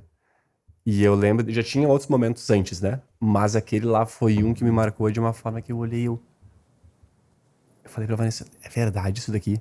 Como assim? A gente nunca tinha visto nada igual. Como assim? Porque na minha cabeça lá atrás, felicidade era o quê? Eu queria poder sair na quinta, na sexta, no sábado, como fizemos várias vezes, inclusive. Eu queria poder estar embriagado de madrugada, porque isso era curtir a vida, isso era liberdade. Mas aí, aos poucos, eu fui entendendo que, na verdade, isso daí era a prisão, não era liberdade. Isso daí era solidão, não era o estar cheio de amigos, na verdade. E conhecendo essas outras pessoas que antes talvez eu achasse estranhos, eu vendo, cara, mas elas estão todas plenas, cheias dos problemas, cheias de perrengues, talvez, mas a forma delas de encarar a vida é diferente, é outra, é leve, não sei explicar, mas ficou muito claro como, peraí, é aqui que eu quero estar, é esse daqui, aqui parece fazer muito mais sentido, tem um caminho muito mais certo aqui. E hoje, pra mim, muito do que eu vejo da Bíblia, alguém disse isso uma vez pra mim e fez muito sentido, de ser um mapa de certo e errado, um mapa do caminho. Então, na dúvida, justamente, não, ali tem a resposta. Não é tudo pode, tu vai ter que, não é o talvez, né? Talvez vou ter que abrir mão de algumas coisas. Não, tu vai ter que. Tu vai ter. Mas ali tem o mapa do certo e errado, e seguindo esse mapa, as coisas ficam muito melhores depois. E tu vai ter que, não porque alguém te impõe isso, mas porque aquilo fica claro pra ti, né? É uma coisa assim que... Não passa mais a ser uma opção, né? Tu só vai era algo que eu não aquilo. entendia antes, é algo que eu tento explicar agora, que não é algo que eu sou obrigada a fazer, que alguém me impõe, que eu faço sem querer fazer. É uma coisa que eu faço porque eu simplesmente sinto que é isso que eu tenho que fazer. E nem sempre é fácil, porque às vezes a gente tem que abrir mão de coisas que a gente não quer abrir mão. Coisas que a gente gosta, coisas que a gente estava acostumado, que fazia muito parte da nossa vida, que eram muito importantes pra gente. Mas, naturalmente, de alguma forma que, enquanto tu não sente isso, é difícil de explicar, né? Tu é encaminhado pra isso e aí, não faz sentido ser por aqui. Mesmo decisões, assim, e coisas que aconteceram com a gente, coisas que a gente estava na dúvida, é uma decisão que parecia que era totalmente contra aquilo que eu achava que eu queria, mas que daí, quando ficou claro pra mim, eu tomei aquela decisão em paz, por mais que ela estivesse contra aquilo que, na minha cabeça, era o que tinha que ser. Eu acho que aqui tem um importante também de que justamente o melhor não significa ser o mais fácil desse mundo, né? O melhor não estou dizendo, agora tu vai ter um carro bom, a casa tudo certo e maravilhoso. Não é disso que eu tô falando. Tu vai passar um monte de perrengue e ainda assim, vão ter dificuldades. Mas a forma como tu vai viver isso, como tu vai passar por esse período é diferente, né? Uhum. Gosto de dizer que não é que a vida com Deus ela é mais fácil. Ela é menos difícil. É interessante, esse tipo de colocação que tu mencionaste, ela é muito comum. As pessoas têm muito esse receio. Primeiro eu queria acentuar que o pecado ele sempre vai te levar mais longe do que tu gostaria de ir. Ele vai te prender por mais tempo do que você gostaria de ficar. E vai te levar mais longe do que você gostaria de ir. E vai custar mais caro do que você gostaria de pagar. E o diabo é um grande estelionatário. Promete liberdade e aprisiona, vida e mata, né? Promete prazer e dá desgosto. Desde o início foi assim, né? Lá, a primeira tentação, ele começou. É assim que Deus disse, não comerás de toda árvore do jardim. Onde Deus disse sim, ele pôs não. Então, muitas pessoas enxergam com esse preconceito de um monte de proibições. Mas vamos lá, uma coisa interessante. Eu lembro de uma vez no avamento que aconteceu na Inglaterra, um mover de Deus que aconteceu lá. Tinha um homem que ele era um gerente de uma empresa. Ele foi estar com o seu diretor e esse homem teve uma experiência com Deus. Ele chegou pro diretor e disse assim, o diretor estava com um charuto assim, sentado, ele chegou e disse, olha, eu tenho uma coisa para falar. Sabe esse movimento que está acontecendo de Jesus? Ele, eu tô vendo por toda a cidade esse negócio está acontecendo. Pois é, eu fui numa dessas reuniões, Deus tocou no meu coração e eu me converti. E eu quero dizer mais uma coisa. por muitos anos eu roubei da empresa. E o chefe estava querendo promover ele. Eu não acredito! Por todos esses anos, como que foi? Não, assim, aí explicou. Você vai ser preso por causa disso, não sei o quê. Não, tudo bem. Eu vou ser preso, mas eu tô com Jesus. Eu prefiro estar preso com Jesus do que fora sem ele. Eu tenho Jesus, eu tô completo, eu tenho meu maior tesouro, posso ser preso, pode acontecer o que for, mas eu quero acertar isso e tal. Aí o chefe ficou olhando e disse assim, olha, espera um pouquinho. Se eu te demitir, você não vai ter como pagar. Mas se eu te promover, tu pode, uma parte do salário que eu ia te dar, me pagar e eu manter teu emprego. Eu acho que eu vou te promover. Promoveu ele. Mas o ponto central que eu queria trazer é que hoje, quando me perguntam, Eduardo, tu te converteu, então tu não pode mais isso, aquilo outro, sabe o que eu digo? Eu posso, mas eu não quero. Eu provei algo que me satisfez mais do que todos os prazeres que eu já experimentei na vida. E não foram poucos. Eu tive nos dois lados da moeda e eu não trocaria nem por 10 mil mundos com seus prazeres momentâneos aquilo que eu experimentei com Deus. O salmista diz assim, né? Mais vale um dia na presença do Senhor do que 1000 nas tendas da perversidade.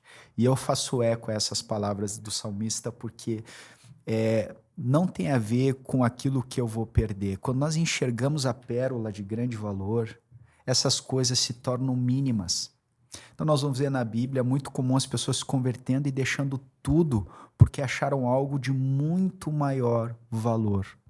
Então elas se desapegavam sem posição, simplesmente por ver em Deus algo muito maior e melhor do que tudo aquilo que as coisas poderiam dar. Por isso nós temos que ter um cuidado com relação a essas aparências e coisas e esses receios. Eu queria te dizer uma coisa, não tenha receio.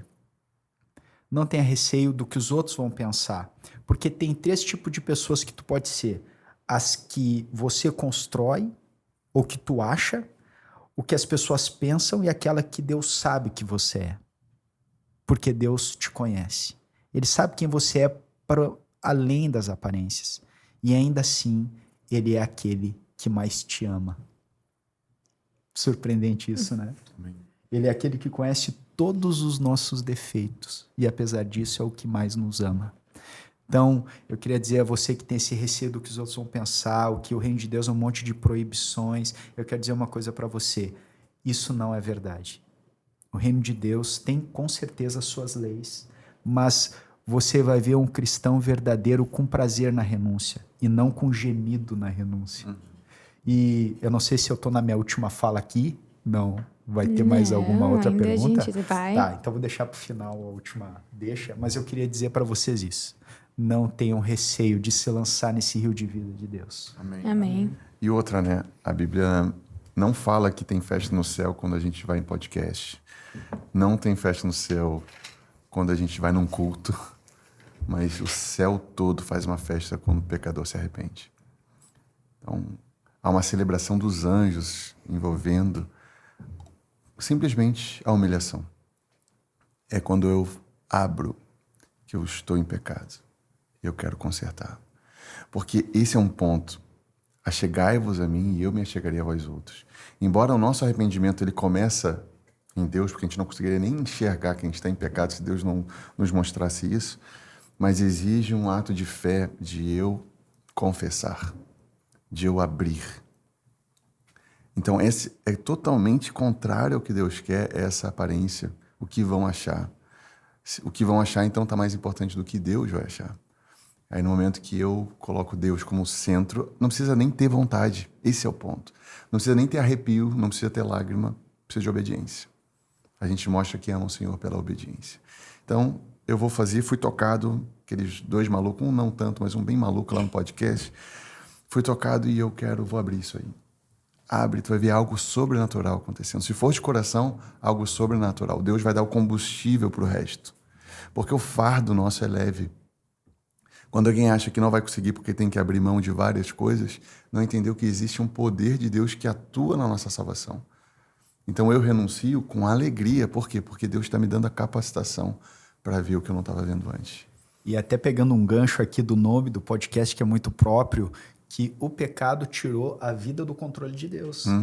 Então o homem passou a ter o controle. Muitas pessoas às vezes querem viver para Deus, mas querem administrar a sua antiga e a nova vida. Mas não tem como administrar isso. Para abraçar o novo tem que deixar o velho. Tem que deixar de ser escravo. E o que é triste depois que tu vai ver é que o povo saiu do Egito, mas o Egito não saiu do povo. Esse é um grande problema que aconteceu. E o que Deus quer fazer é nos tirar do Egito e tirar o Egito de nós. Não apenas nos libertar no sentido físico, mas interior. E o que o pecado fez foi tirar essa vida sob o controle de Deus, e o que o Evangelho vem trazer de volta é Deus no controle. É uma vida onde agora Ele está no controle. Amém. Eu adoro esse tipo de conversa, porque assim, a gente não sabe nem que pergunta fazer, para onde é que a gente vai, né? Mas acredito que tenha sido útil para muitas pessoas que estão nos ouvindo. Acredito que vai impactar bastante gente. Voltando só para a partezinha final, a gente ia falar bastante de Páscoa. Estamos, mas agora algumas coisas que surgiram, né, e perguntas que mandaram para Vanessa no Instagram especialmente, que é como é que a gente faz para celebrar em família? Como é que vocês vão celebrar a Páscoa? Falando ali dessa data específica, né? Isso. Como é que vocês vão celebrar domingo de Páscoa? Uma pergunta, essa é a deixa já? Não, tem mais uma deixinha no final. Esse é o último. Grava ali. A gente avisa, Tem um momento que assim, ó, e vocês vão entender o porquê, porque tem um ponto central. Bom, perfeito. Geralmente nesse período, muitas congregações aproveitam para ter algum retiro, conferência. Nós vamos ter, inclusive, na sexta e no sábado, e domingo. O que nós aconselhamos é aquilo que o Cacilhas falou lá da Páscoa e como nós vamos passar em família. Reunimos, às vezes, a nossa ou mais algumas famílias para estarmos em comunhão e celebrar a obra de Cristo. É um momento muito próprio, assim como não só. Eu penso que a ceia poderia ser muito mais presente em cada lar. A Bíblia não diz que a ceia tem que ser ministrada por um pastor ordenado. Há congregações que só fazem assim, e nós não julgamos, né? Mas nós, na congregação, incentivamos que os maridos, os líderes das casas, as famílias celebrem. É um momento próprio para celebrar essa obra que se tornou real na nossa vida. Então, lá em casa, nós vamos celebrar na comunhão diante do Senhor e lembrar dessa obra preciosa de Jesus que cumpriu com a Páscoa, que é a figura central da Páscoa. E é muito provável que nós vamos fazer isso com mais famílias, né? A gente procura, às vezes, juntar algumas famílias, né? Mas pelo menos a nossa família vamos estar juntos nesse dia para celebrar. Idem, estava pensando aqui, né? Como é que foi a postura daquela família, sabendo que ia vir o anjo da morte, ia matar os primogênitos. Mas Deus ordenou colocar sangue nas portas. E aí a carne desse cordeiro, do sangue, nós vamos comer celebrando juntos. Celebrando o quê? Rapaz, eu tenho 2 filhas, porque eu sou meio desapegado assim à minha vida. Assim, Senhor, me mantém nessa terra assim, por um fim muito proveitoso, porque eu quero estar contigo. E já estou, né? Mas face a face vai ser um gostinho diferente. Mas eu fico pensando, imagina eu saber que Deus está livrando as minhas 2 filhinhas e a minha esposa da morte. Rapaz, tem alguém que ia estar celebrando, sou eu. Eu ia estar bem feliz. Então a Páscoa, ela aponta para uma celebração que a nossa vida foi poupada. Eu penso que a melhor coisa que eu posso fazer para minhas filhas não é sentar e falar assim, ó, isso, encher ela de texto. Mas ela vê em mim alguém que vive o que a palavra diz.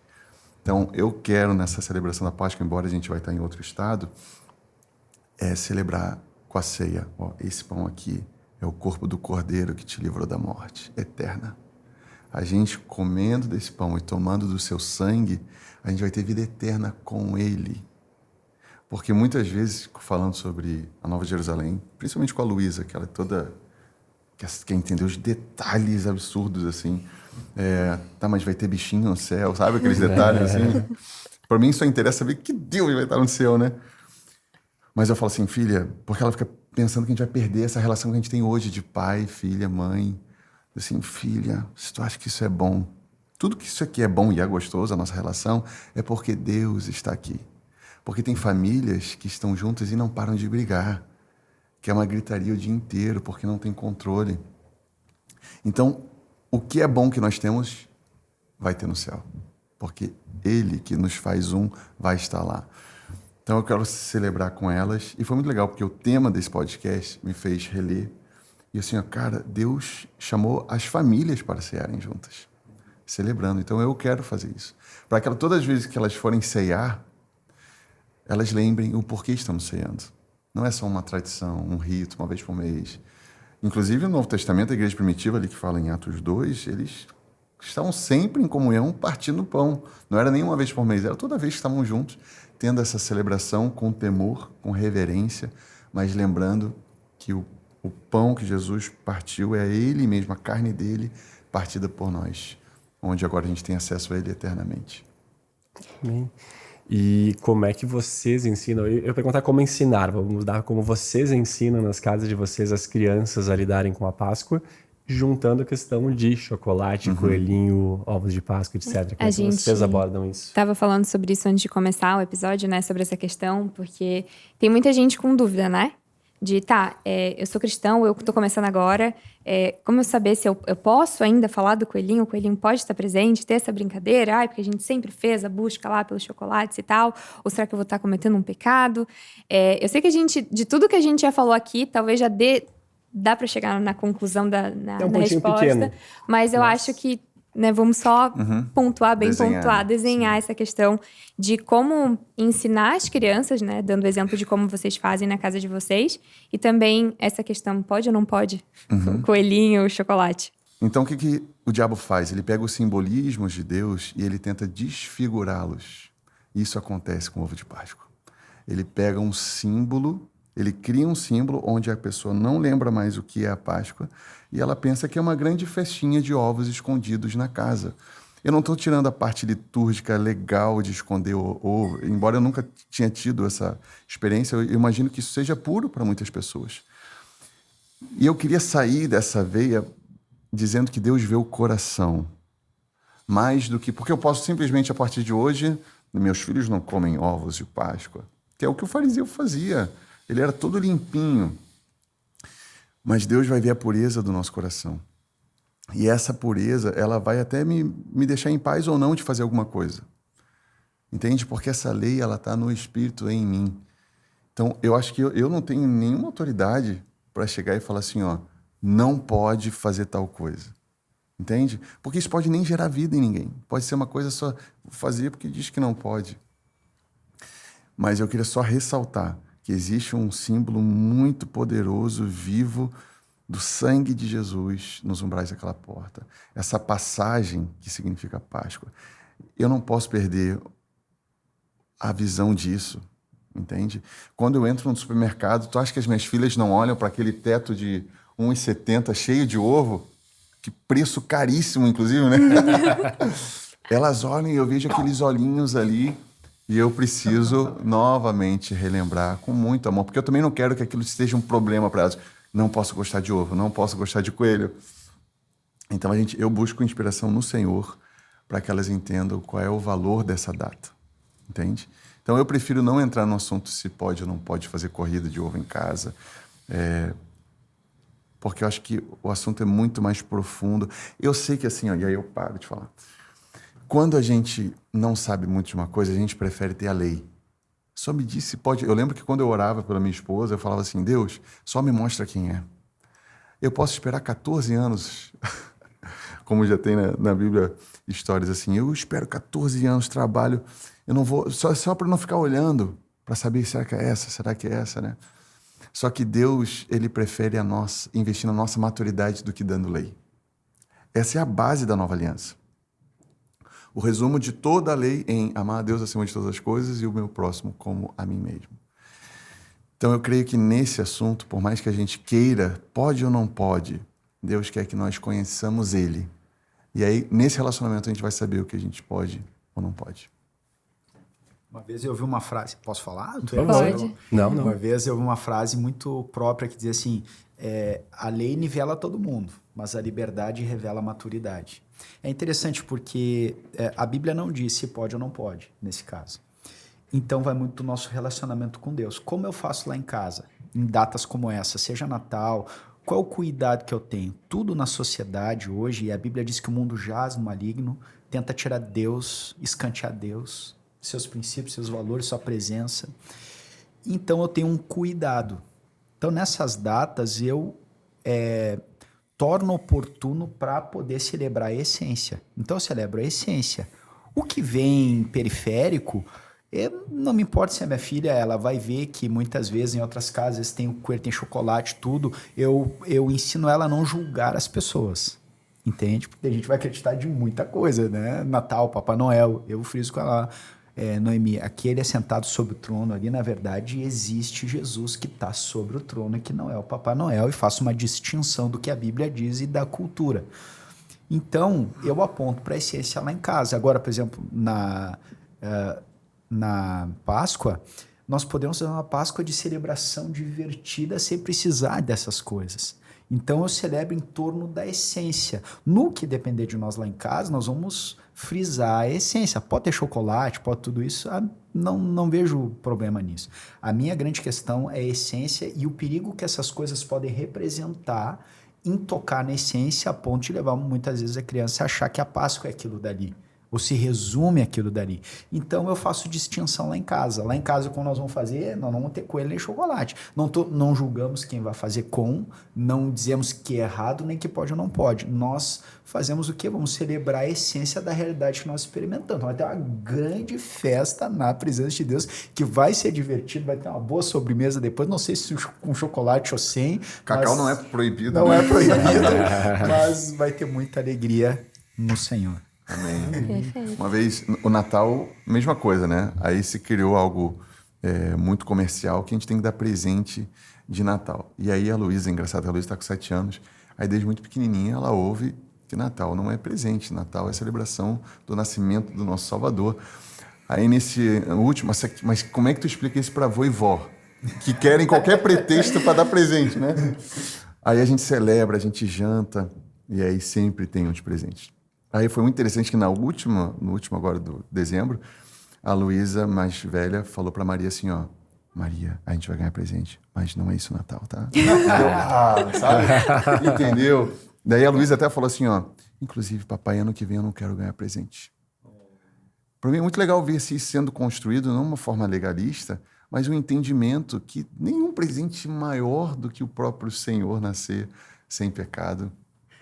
Então, eu acho que é muito mais o coração, o entendimento espiritual da verdade, do que essas coisas simbológicas. É engraçado que a Noemi foi um pouco diferente, eu tenho que ensinar ela melhor, né? A gente estava embalando alguns presentes para dar e ela queria todos, né? Aí eu falei para ela, Mimi, olha só, Jesus ensinou que melhor é dar do que receber. Repete com o papai, melhor é dar do que receber, do que receber. Mimi, o que é melhor? Melhor é receber. Fofa. A Sara já vai dando os presentes querendo abrir eles, né? Aham. É assim. Mas a gente vai tentando ensinar, né? Conforme a maturidade da criança também, eu acho que quanto mais a gente vai trazendo pra ela, tem que repetir, né? Que nem educar, de uma forma geral, é repetição. E aí a gente vai falar hoje, daqui 5 minutos a criança esqueceu, a gente tem que falar de novo, de novo, de novo, até que um dia ela vai falar, ó, presente, né? Natal não é sobre isso. Uma coisa interessante, só assim, passando um marca-texto no que o Cacilhas falou, eu creio que a referência, ela é mais do que a palavra. Nós somos mais do que as palavras que nós dizemos, principalmente para os nossos filhos. Então, a gente pode celebrar uma festa, mas se aquilo não é uma vida, ela vai achar que aquilo é uma coisa para aquela data. Mas se nós temos a vida, a essência daquilo, aquilo vai ter uma força maior. Então, para mim, essa referência ela é muito importante. Amém. Tem algo mais pra perguntar ou a gente vai pra deixa? Não, agora vamos pra deixa. Eu tinha uma pergunta, cara, ver se encaixa na relação. Tu responde a pergunta e já faz a deixa junto. Que é se vocês pudessem deixar uma mensagem agora pra quem tá nos ouvindo, em silêncio, quietinho no quarto deles agora, só eles ouvindo sozinhos. Uma mensagem pra eles. Qual mensagem seria essa? Não precisa necessariamente ter a ver com o que a gente falou nessa temática, Páscoa, enfim, mas Mas pode ter. inspirados por... Então acho que eu falo, e daí eu tô na expectativa da deixa. É o jeito de segurar a audiência. Pessoal, aguardem a deixa. A deixa tá chegando. Não saiam agora. Minha mensagem, muito simples, mas custou a vida de Jesus. Então, eu tenho muito temor Deus quer relacionamento conosco. A nossa vida nessa terra, ela passa muito rápido. São 80 anos para quem tem uma vida sob controle. Para mim, talvez menos. Mas é muito pouco tempo. No plano da eternidade, isso não representa nada. E só que nesse curtíssimo período é o momento que a gente exerce fé em Jesus. Isso vai definir a nossa eternidade com Ele ou não. Então eu queria animar a todos que estão ouvindo, e eu animo a mim também, a usufruir desse curto período com relacionamento com Deus. Isso pode se refletir de várias formas, desde uma oração para quem ainda não conhece o Senhor. Às vezes não sabe nem orar, mas Deus vê o coração. Isso pode se refletir num tempo em família que tu nunca mais fez, de reunir os teus filhos, de ligar a televisão e falar assim, vamos ler uma passagem da Bíblia junto? Porque a gente está vendo uma avalanche de Satanás nesses dias distraindo as famílias. A gente está numa semana muito especial aqui em Porto Alegre como congregação, de voltar os nossos olhos para qual é a vontade de Deus para a família. Qual é o padrão de Deus perdido com o passar dos tempos com relação à família. Então eu queria dar um incentivo prático de você que é mãe, você que é pai. Pega um dia dessa semana, desliga a TV, fala assim, hoje vai ter um momento muito especial aqui. A gente vai falar com Deus. É fácil falar, né? A minha casa é o caos, não consigo fazer isso. Se Deus está nos inspirando a falar disso aqui, eu creio que Deus está nisso aí. Faz isso e pode ser o início de uma mudança histórica na tua família. Porque Deus está interessado na família. Muito do que falamos aqui acabou naturalmente acabando na família. De como é que os filhos vão ver a Páscoa. Porque Deus, nesses dias, está restaurando famílias. Eu tenho viajado bastante e às vezes eu ouço coisas que é um avivamento. Esposas falando assim, eu não sei o que aconteceu, mas o meu marido está voltando a ser o que ele era lá no início do casamento. Ele está abrindo a palavra, a gente está orando em família. Isso é um avivamento porque Deus está arrumando a igreja, preparando a noiva para a chegada do noivo. Jesus está voltando. Eu tenho certeza absoluta que Jesus está voltando pelos sinais que a gente está vendo no mundo e principalmente pela santificação da igreja. Pastores renomados com seu pecado vindo à tona, homens sendo expostos ou eles mesmos abrindo o seu pecado. Por quê? Isso é misericórdia de Deus. Isso não é julgamento. Julgamento seria deixar esses caras morrer em pecado. Por misericórdia está vindo o pecado à tona de muitos irmãos. Justamente porque ele quer limpar a sua noiva. Então, esse é o momento propício de reunir seus filhos, seu marido. Fala assim, eu creio que nós precisamos estar mais perto de Deus. E o resto dessa obra, o Espírito Santo vai fazer o que nós não conseguimos produzir. Muito bom. Eu estava querendo frisar algo aqui na deixa, porque hoje no meu devocional eu li algo que tem uma forte relação com a Páscoa e o Cacilhas mencionou essa história. Então eu também não tinha preparado, mas eu acredito que é próprio para dizer aqui, que é a história de quando Paulo e Silas são presos.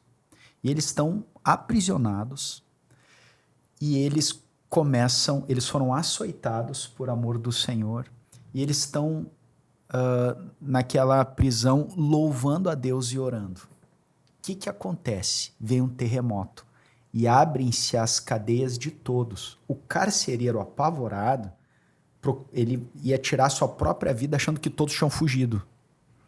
Aí o carcereiro, Paulo diz assim, não te faça nenhum mal que todos nós estamos aqui. Aí o homem, ufa, o que eu devo fazer para ser salvo? Aí Paulo diz, crê no Senhor Jesus e serás salvo tu e toda a tua casa.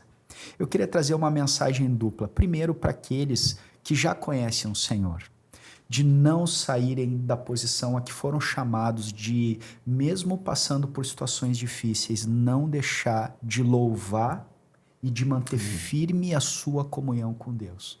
Porque ao fazer isso, eu creio que as cadeias de muitas pessoas vão ser quebradas. Amém. Eu creio que ali há um significado espiritual, não foi natural, foi sobrenatural o que aconteceu. Quando os filhos de Deus se mantêm nessa posição, cadeias se abrem, pessoas são libertas. E a segunda é para aqueles que ainda não conhecem o Senhor, essa palavra permanece a mesma. Crê no Senhor Jesus e será salvo tu e toda a tua casa. Deus tem um alvo pessoal e um alvo familiar. E o que aconteceu? Toda aquela casa foi salva e diz que eles manifestavam grande alegria por haverem crido em Deus.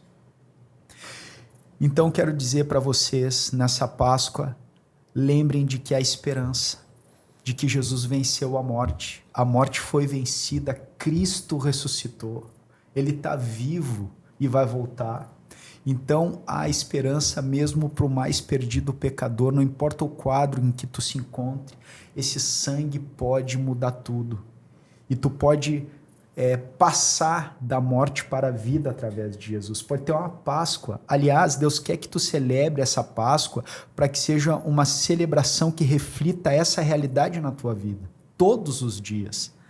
Quem é filho de Deus celebra a Páscoa todos os dias. Todos os dias nós nos lembramos que esse sangue um dia nos limpou completamente. Salvou a nossa casa, salvou a nossa família.